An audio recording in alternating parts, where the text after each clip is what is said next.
Our crappy culture, if that wasn't crappy enough.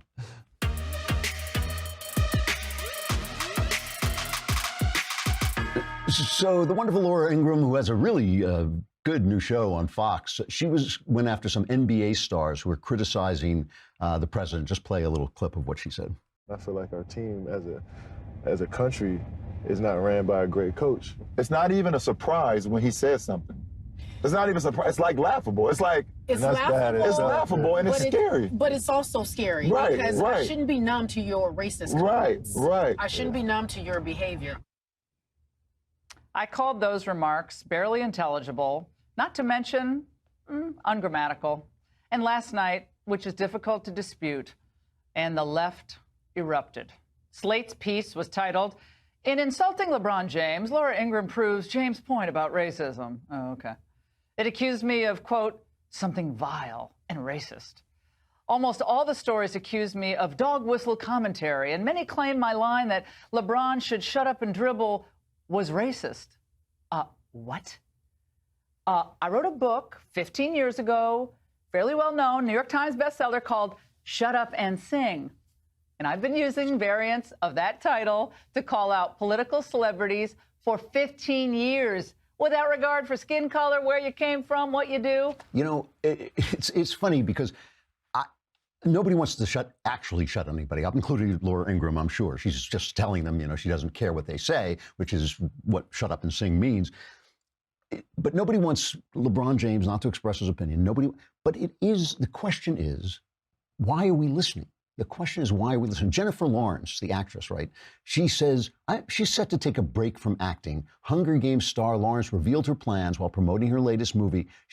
Her ambitions are to fix democracy. I'm going to take the next year off, she said. I'm going to be working with an organization as part of an anti-corruption drive to represent the U.S. to try to get young people engaged politically. Now, she says it doesn't have anything to do with partisan politics, but back in January, she was out marching in the Women's March and said, I stand in solidarity for women's right, equal pay, DACA, CHIP, a woman's place is in the revolution, blah, blah, blah, blah, blah.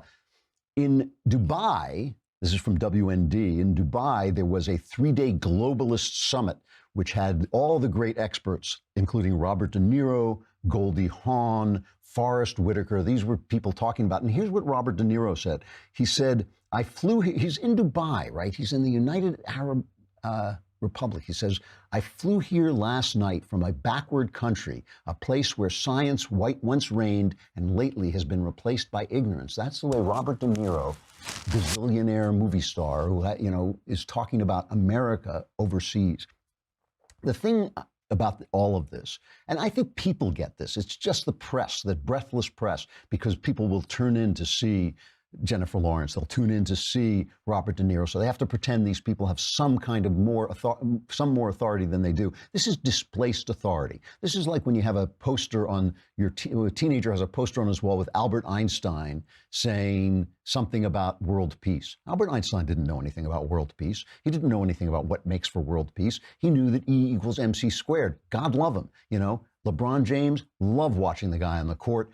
Robert De Niro, great actor at his best. He was a terrific actor. But that doesn't mean they know a single damn thing. So why, just like those high school kids, they got shot at, that's terrible. But why have them on and discuss with them, matters of policy and matters of fact without basically nobody said to those kids, what about the fact that even the Washington Post agreed with Marco Rubio that no new gun law would have prevented any of the mass shootings of the last couple of years. They didn't confront them with that. If you're not going to confront them, if you're not going to ask them questions, why have them on at all? So the thing is, I don't want anyone to shut up, but it might be a really good idea if we stopped listening. Okay, who have we got on tomorrow, Rob? We got a guest tomorrow? We have D.C. McAllister. D.C. McAllister, the wonderful D.C. McAllister from The Federalist, writes about women's issues, social issues, really interesting. We will be there. I hope you will be there too. I'm Andrew Klavan. This is The Andrew Klavan Show.